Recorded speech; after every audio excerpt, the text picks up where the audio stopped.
So the popularity of World War II as a topic compels me to make this video and stuff. World War II is one of the most talked about topics in the United States, not just because of what we ended up getting ourselves into, but what we got went up against as a country.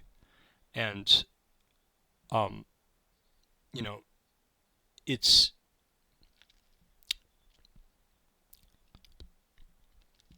if something like that ever happened again and stuff, it would be it would be one of the most painful failures of not learning from history. But anyway, because of the popularity of this topic, I'm going to talk about another topic that's connected to it and stuff. So why, quote unquote, so many neighborhoods went bad after World War II and stuff. The term bad here just refers to what um, people uh, in church groups and in more financially well-off or better areas and stuff view as things that are more associated with working class and below societies, even middle class and below societies and areas and stuff, and things related to differences in ethnicity and whatnot. It's just like a copied conversation and narrative that gets virally passed down. Um, and but I just feel like this question is addressed at the wrong perspective and not in a satisfactory way. It's really just in a way to just spark discussion for whatever reason, you know. So let's talk about this. Now, I know a good deal about U.S. history, not only because I personally have an interest in it and stuff, but because I took the AP course and I took college courses in U.S. history and government and stuff. I have about maybe I have a good amount of you U.S. history education. Um, so, and I took U.S. history pretty seriously when I had to uh, take more courses in Georgia Military College as well. So it wasn't just AP U.S. history, but it was also in undergrad. I took quite a bit of U.S. history as well. Um, but yeah, here we go. So what's the premise of this? Typically in mainstream media, this is explained in terms of ethnic demographic shifts and stuff. This is actually inaccurate and stuff. There's The United States has always been multi-ethnic and stuff. Even even before,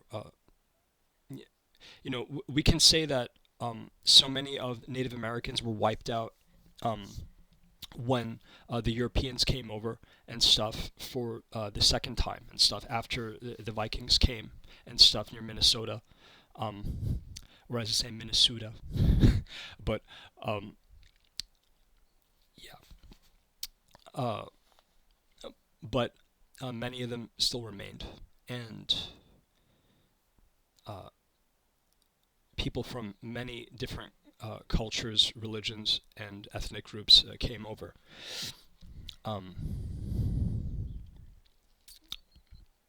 so now, by the 17, 1800s, there was plenty of bad areas and stuff. The Many people came over from the Anglo-Scottish border and stuff, like Northumbria and a few other areas and stuff, and that area had lost its law enforcement due to mistakes by the UK government. And I'm getting really annoyed with my glasses here and stuff, because so I'm just going to take them off. Now, as for what happened in Ulster, Ireland, and stuff, the Scots-Irish people lived there and stuff. They'd come after the Jacobite Rebellion. Now, during the Jacobite Rebellion, this basically happened because the well, the people there, the Scottish people there and stuff, during the time of the Jacobite Rebellion, which I don't think took place in Ulster and stuff, although I could be wrong and stuff. They um, uh, they uh, they were living under Catholicism and stuff, but eventually they learned to really read and study the Bible and stuff, which basically gave away the whole political control system of the Vatican over that area and stuff. So they led the rebellions so they could have their own denomination and stuff of Christianity. Um, I don't know I don't know what that is and stuff. But it's also possible they might have been rebelling against the Anglican Church too. I don't remember too much. Um, and there's also problems with outsiders trying to invade and steal sheep and take over land and stuff. Um, so and they spent a long time at war and fighting, and they brought that warrior culture over them to the United States and stuff. Which led to gang activity, honor killings, harassment, robbery, assault, rape, etc. Um, and the havoc would last well into the 1930s. You know, and which led to the indirect creation of street gangs in the 1950s and stuff. Thomas Sowell goes into that pretty well. He covers that topic pretty well. It doesn't really leave that much of an explanatory gap. But we can talk about the genetic and public health origins of such behaviors as well. Um, but yeah, so one of the biggest factors of why so many neighborhoods went bad and stuff, mind you and stuff, these neighborhoods weren't all bad and stuff. You could be safe in those neighborhoods. It's just that it was not. It just wasn't really. It was a bit complicated to do so. Um, Now, believe it or not, a lot of poverty actually came from industrialization. Industrialization is an economic enhancer, but it tends to favor and stuff uh, the to business owners and military and stuff. Having a strong industrial backbone has a huge advantage in military campaigns and stuff. So for that reason, it was necessary. But it also had the negative effect of creating division of labor and stuff, where you didn't need to learn skills and stuff to work. This makes it easier to get a job and stuff, but it also makes everybody individually more replaceable and stuff. Because they don't have to spend as much time learning, and they don't have to learn such a long process and keep such a long memory of what's going on and stuff. Um, it can be argued that politics and memory is also negatively affected by having people with long memories too. Um, but that's a different story. Um, anyway, so this eventually led to offshoring of jobs or relocating of jobs. Offshoring I think mainly started in the 1980s and stuff. So we would be jumping that. The closing of factories. Uh, Rust Belt's a good example of that. Natural disasters, one being the Dust Bowl of many and stuff. Then there's also and anyway, then we have the military leadership mistakes. There was a lot of mistakes in the past military leadership. From low pays for officers and enlisted and stuff, anti-militarism and stuff. Now, it can be said that anti-militarism is induced or forced and stuff by people's experience in the military and stuff. Many people in the military don't even want to hear the word warfare and stuff. They don't want to hear the word deployment and stuff because of how brutal it is on your mind, your senses, your psychology, your emotions and stuff, and how it could damage your relationships and blah blah blah. Like it could be a huge sacrifice and stuff. But unfortunately, anti-militarism does work against the military and stuff because uh, because if a threat is created, it must be realized and stuff. If it's not a realizable threat, then it's no longer a credible threat. If it doesn't get realized, you're not seeing the benefit of that threat really. That you could potentially see. So there you go. So there was sometimes now these mistakes weren't everywhere in leadership and stuff. It was just a kind of small percentage of leadership, and these things would happen occasionally, but they were very consequential. Just mind you, so all these bullets and stuff. So I'm not here trying to rag on trying to rag on Admiral Strauss or MacArthur or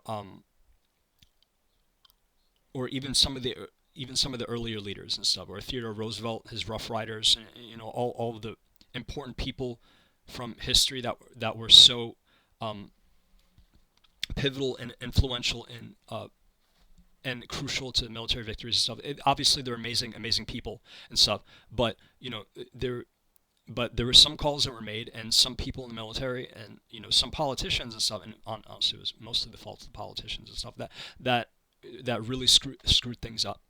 Um, so yeah, so occasionally you had of course low, but low pays for officers enlisted stuff, anti-militarism, poor training, selection, or remediation and stuff. Um, they there was a lot of 4Fs and stuff, unfortunately, or potential 4Fs. Uh, 4F meaning a designation for a physically or mentally unfit person for service. Um, Many of them would actually end up committing suicide in World War II as well. Um, so there was a poor focus on combat potency and national defense, political influence in military and stuff, and and then the field operations research came late. So once operations research came around in around the end of World War II, it was a game changer and stuff. You know, it then this isn't complete yet. So and none of this is complete here and stuff.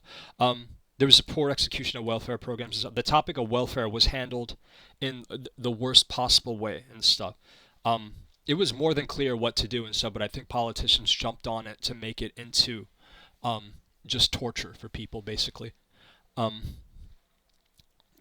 kind of borrowing from the wrong books.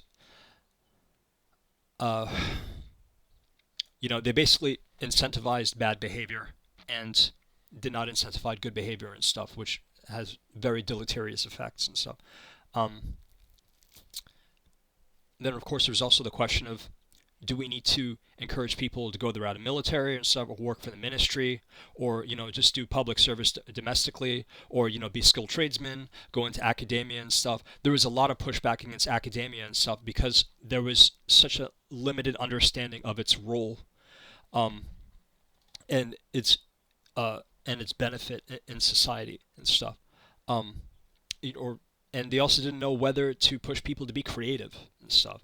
Um, or to push people to just be stay-at-home dad, stay-at-home mom, or uh, or whatever, push people into medicine, whatever sector. It was handled very poorly.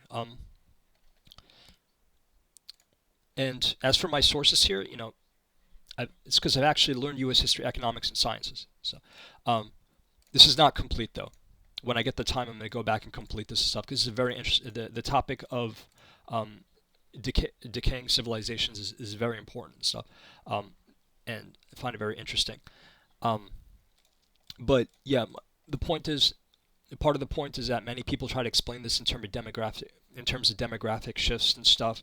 Um, with poor immigrants coming over, or uh, or African Americans moving in, or with or Latinos moving in and stuff. And that's just not that's just not true. It's just not true,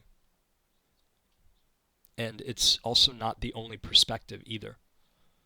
Um, if you're going to take the language in the other way. Um, so